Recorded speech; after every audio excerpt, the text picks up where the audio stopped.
मुश्किल हो मांगो अल्लाह से, वो क्या नहीं दे सकता, क्या नहीं दे सकता है, वो सब कुछ दे सकता है। लेकिन गलती हमने की है ना, हमने नेताओं पे भरोसा किया, हमने मंत्रियों पे भरोसा किया, इसलिए रुसवा हुए। काश हमने खुदा पे भरोसा किया होता, कभी रुसवा नहीं होती, कभी जलील नहीं होती, कभी खाना खराब नहीं होते। आज भी गारंटी है, कुरान आज भी ऐलान करता है, वला तहिनु वला तहज़नु व अंतुमुल अअलौना इन कुंतुम मोमिनीन। सुस्ती ना करो, गम ना खाओ, तुम ही कामयाब होगे अगर तुम ईमान वाले हो। वो तो कहता खाली ईमान वाले हो जाओ, फिर हम देंगे तुम्हें इज्जतें, हम देंगे। लेकिन किधर गई इज्जतें जी, किधर गई? हम तो एक दूसरे को जलील करने में लगे, एक दूसरे को माफ करने तैयार नहीं। फिर सफों में इत्तेफाक कहां से आएगा? मोहब्बत कौन बांटेगा? आज आग इनके घर में लगी है ना। आज कोई कहेगा लो जी ये एक जलसे में बैठे हुए 2-4 हजार लोग, ये अगर पानी नहीं पिएंगे उसके किले तो क्या फर्क पड़ जाएगा? मैं कहता हूं ना पड़े फर्क, ना पड़े फर्क। फिर तो मन के फिर सुन, जब कयामत का दिन होगा, हिसाब किताब होगा, खलील भी खड़े होंगे, नमरूद को भी लाया जाएगा ना, तो फिर वो गिरगिट भी आएगा जो आग को तेज करने की कोशिश कर रहा था, और वो बुलबुल भी लाई जाएगी जो चोंच में पानी डाल के बुझाने की कोशिश कर रही थी। वो भी लाई जाएगी, पूछा जाएगा तूने क्या किया, तो वो कहेगा मैं फूंके मार के आग बढ़ा रहा था, औकात देख और नारे नमरूद देख। काफिर मैं बढ़ाना चाहता था, आग बढ़ी का नहीं। गिनती किधर हो गई है? दुश्मनों में। फिर बुलबुल से पूछा जाएगा तेरी कोशिश क्या थी? का मैं पानी बुझाना चाहती थी। का वजूद कहा नहीं था, कोशिश क्यों करती रही कि कुछ तो काश मेरी एक बूंद खलील के काम आ जाए। हुक्म होगा ये मेरे खलील के दोस्तों में इसका नाम डाल दिया जाए। मैं जानता हूं ना हम वहां जा सकते हैं, ना उनकी मदद कर सकते हैं, लेकिन इतना कर सकते हैं उनके दुश्मनों से दुश्मनी करेंगे। वादा करो उनके दुश्मनों से दुश्मनी। याद रखना ये लश्कर अल्लाह का लश्कर है, ये जमात मुस्तफा की जमात है। और इमाम मेहदी तेरे मेरे सेठ के आंगन में नहीं आएंगे, इमाम मेहदी इन्हीं पे घर गरीबों के आंगन में आएंगे और इनके कंधे से कंधा मिला के चलेंगे, और दुनिया देखेगी फिर से इन्हीं लोगों का कायनात के अंदर झंडा लहराए। जरूरत है हम जितना कर सकते हैं उतना कर लें, वरना मुझे सच बताओ उम्रा करने वालों, उम्रा करने वालों, उनके रोजे पे हाजिरी देने वालों, वो यमन का वो जो है चीफ ऑफ आर्मी, उसने क्या कहा? उसने कहा इस साल हम पे हज फर्ज नहीं है, हम हज नहीं करेंगे, उम्रे नहीं करेंगे, इस साल हम फिलिस्तीन की मदद करेंगे। ये उसने बात कही। और मैं पूछना चाहता हूं यार, अगर हुजूर ने ये पूछ लिया कि मेरे शहर में एसी में सोने वालों कभी फिलिस्तीन के जलते हुए खेमे भी याद करते, कभी उनकी बेसाए की हवेली देखते जहां धूप में तपना, धूप में रहना, और फिर भी अल्लाह अल्लाह की सदाएं कहना, अल्लाह अल्लाह की सदाएं देना। बताओ तो सही, बताओ तुम्हारे उम्रे प्यारे हैं या उनका अल्लाह के लिए जीना मरना प्यारा है? कोई जवाब नहीं होगा। मैं कभी कभी सोचता हूँ ना, हुजूर बैठे सहाबा की सफ में बात करने लगा हूँ, आज एक नहीं सैकड़ों बेटियां चीख रही हैं, मगर किसी पे कोई फर्क नहीं पड़ रहा। शादी में जितने डीजे बज रहे थे उससे ज्यादा बज रहे, कम नहीं हो रहे। और मेहंदी के नाम पे, हल्दी के नाम पे, जितने दुनियावी रस्मों के नाम पे जो तमाशे हो रहे थे कम नहीं हो रहे, कोई फर्क नहीं पड़ा है। आतिशबाजी बराबर की हो रही है, ठीक है ना, गुंडागर्दी बराबर की हो रही है, कोई फर्क नहीं आया है। कितनी चीखें थोड़ी देर मोबाइल में सुनते हैं और कान बंद हो जाते हैं, थोड़ी देर कहते हैं हाँ बुरा हो रहा है, बुरा हो रहा है फिलिस्तीन के साथ। सबसे बुरा तो तुम कर रहे हो उनके साथ। क्या तुम हाथ नहीं उठा सकते उनके लिए? हम रात के 3 बजे तक मोबाइल चलाते हैं, और तुम्हें खुदा का वास्ता 3 बजे उठने के आदी बन जाओ। अपने लिए नहीं, उन यतीमों के लिए उठो जिनके सर पे माँ का साया नकी है, बाप चल दिया है, कितनी अजीब जिंदगी है। माँ बच्चों के लिए पानी लेने दौड़ी, इतने में एक बम आया, बच्चों की लाशों के टुकड़े करके चला गया। माँ ढूंढती रह गई, अभी तेरे मेरे साथ ऐसा कुछ नहीं हुआ है, इसलिए बेहिसी की जिंदगी गुजर रही है। 3 बजे मुसल्लों पे आ जाओ, हमारी सबसे बड़ी ताकत न नेता नगरी है, न वोट है, न इलेक्शन है, सबसे बड़ी ताकत मुसल्लों के सजे सजदे हैं। तुम सजदों के आदी बन जाओ, खुदा की रहमतें तुम्हारी मुहाफिज बनती नजर आए। बुरा ना मानिए, मजबूत रहिए, अल्लाह की बंदगी में लग जाइए, लग जाइए। बहुत अच्छी तकरीर मुफ्ती साहब, बहुत अच्छी। अभी कुछ लोगों ने बोला वक्फ बिल को लेकर के, तो उनके घरों पर नोटिस भेजे गए। कितने लाख का? 6 लाख, 10 लाख। ये हुआ कि नहीं? बिलों में घुस गए बड़े बड़े अमीर, बिलों में कोई कुर्सी बचाता रह गया, कोई कोट बचाता रह गया, किसी ने अपनी लाज बचाई, किसी ने नाक बचाई। क्या करोगे ऐसी नाकों का जो हुजूर की अजमत के काम ना आ सके? मेरा सीधा सवाल है, मैं सही बता रहा हूं, कतई दिल नहीं करता। मैं बहुत ज्यादा नात और तकरीर का सुनने वाला बंदा हूं, बहुत ज्यादा। लेकिन जब से मैंने देखा है ना, अब जब से फिलिस्तीन की आग तेज हुई है, कोई शायर 2 शेर फिलिस्तीन पे पढ़ने के लिए तैयार नहीं। सबकी इसमें लगी पड़ी है कि मेरी शायरी का झंडा कैसे गड़ेगा, ये कौम कैसे लुटेगी, सब इसमें लगे पड़े हैं। अब छोड़ दिया मैंने सुनना सबको, उसे सुनता हूं जो शायरी में भी फिलिस्तीन की बात करता है। मैं उसकी खतीब की गुफ्तगू सुनता हूं जो बातों में फिलिस्तीन का तज़किरा करता है। आज की सबसे बड़ी जरूरत फिलिस्तीन से मोहब्बत करना है, ये याद रखिए। ये उनकी हिमायत और उनके साथ का एक हिस्सा है। अगर ये नहीं तो फिर कुछ भी नहीं, कुछ भी नहीं। इतनी चीखें आ रही है, फर्क ही नहीं पड़ता है। वही केएफसी, वही पेप्सी, वही कोका कोला, वही उनके दिए हुए प्रोडक्ट, वही फिर बर्गर, वही पिज्जे, वही लॉलीपॉप, ये सारी चीजें उन्हीं की चल रही हैं। मर के खाते खाते बीमारियां पड़ गई हैं, बदनों के अंदर गैरत नहीं आ रही। मुझे याद है इतनी बेटियों की चीख पे हुजूर पे क्या गुजरती होगी जब एक गैर की बेटी ने पुकारा था। सहाबा कहते हैं हुजूर हमारे बीच में बैठे थे, कहते अचानक ऐसे उठे हुजूर जैसे हमसे कोई रिश्ता ही नहीं था हुजूर का।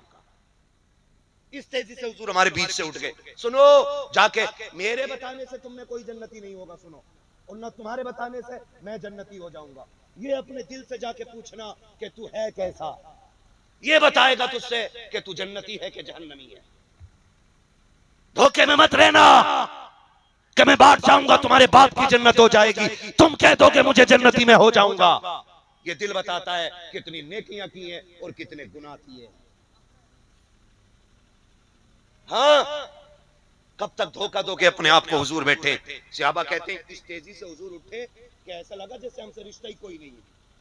कहते हैं हम बड़ी तेजी से हुजूर के पीछे दौड़े, देखें कि हुजूर किधर चले गए। डर था कहीं दुश्मन हुजूर को घेर न ले, कहीं कोई ईजा न पहुंचा दे। हुजूर के पीछे दौड़े, कहते हुजूर की रफ्तार इतनी थी कि हुजूर हमारी आंखों से गायब हो गए। कहा लेकिन फिर भी हमने हुजूर को ढूंढ लिया। सहाबा कैसे? कहते हैं जिधर जिधर से खुशबू आती जाती थी हम उन्हीं गलियों में मुड़ते जाते थे। और आला हज़रत फरमाते उनकी महक ने दिल के गुंचे खिला दिए थे, जिस राह चल दिए गए कूचे बसा दिए गए। तवज्जो है कमेटी वालों? थके तो नहीं है ना अभी? मुझे वैसे भी 3:30 तक का टाइम मेरे मेहरबान लोगों ने दे दिया है, मेरे भाइयों ने। अभी अगर मैं बात करूं तो मेरे 20 मिनट हैं, लेकिन इतना नहीं लूंगा, 10 मिनट बस सुन लीजिए। सलामत रहे, सलामत रहे। आपकी मोहब्बतों का शुक्रिया। मुझे चाहे 10 मिनट सुने, लेकिन मेरी बातों पे अमल होना चाहिए।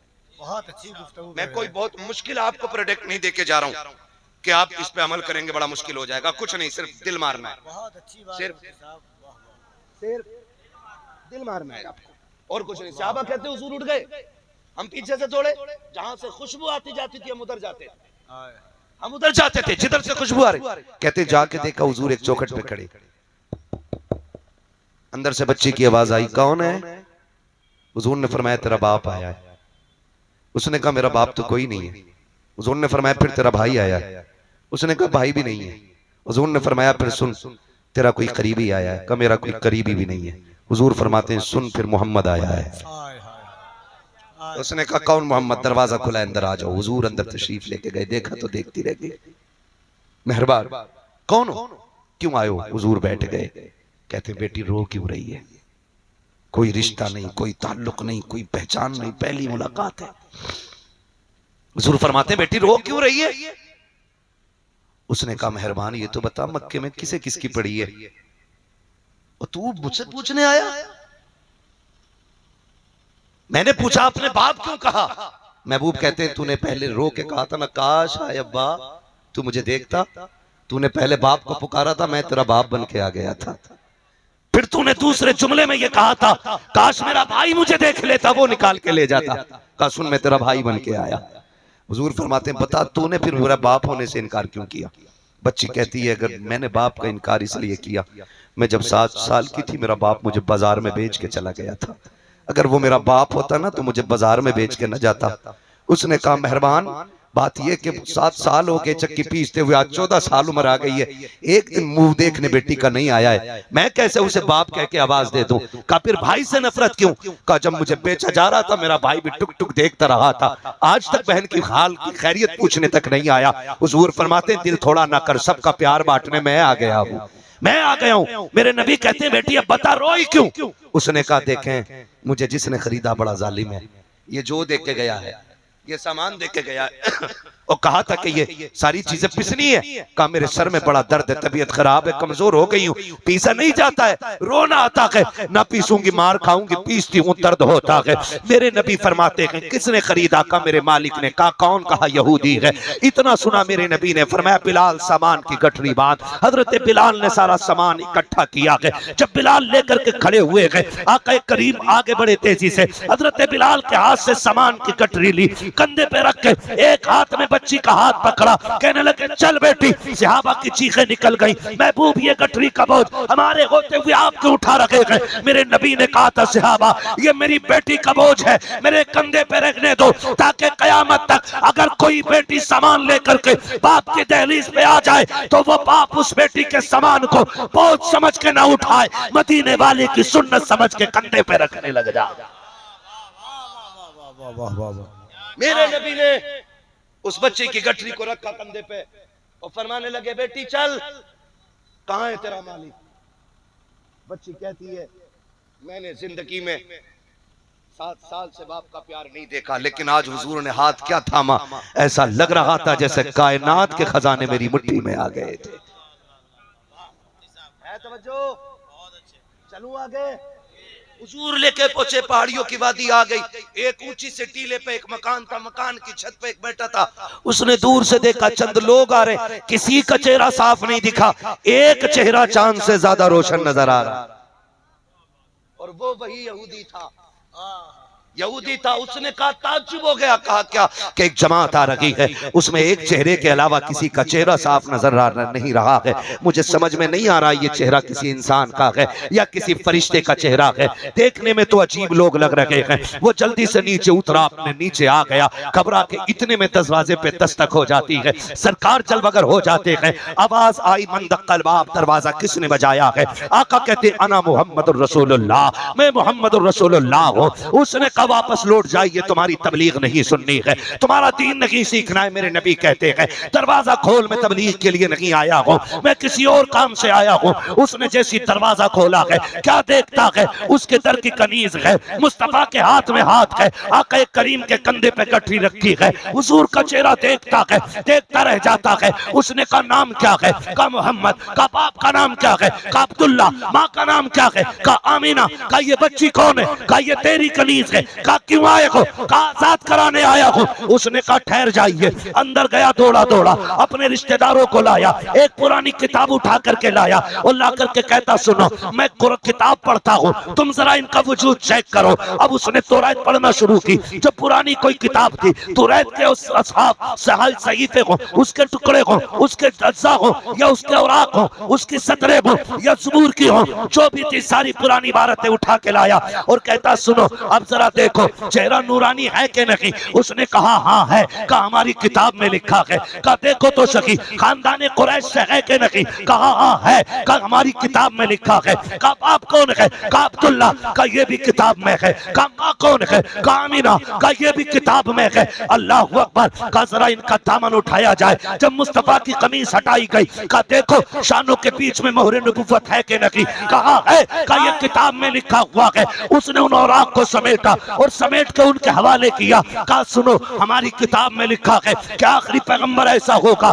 कि वो गरीबों से इतना प्यार करेगा, यतीमों से इतना प्यार करेगा कि अपनों की तरह सबको सीने से लगाएगा। कहा ये भी किताब में लिखा है। उसने कहा महबूब आए क्यों? कहा सुन इसकी जो कीमत लेनी है वो ले, मेरी बेटी को आजादी दे दे, आज के बाद इस पे सितम न करना। उसने कहा महबूब सिर्फ इसी को आजादी क्यों? मुझे आजादी कब मिलेगी? मैं भी आजाद होना चाहता हूँ। आका कहते हैं तू क्या चाहता है? उसने कहा या रसूल अल्लाह मुझे भी हाथ पढ़ाइए, कलमा पढ़ाइए, अपना बना के अपनी गुलामी की चादर में छुपा ली। नारे तकबीर।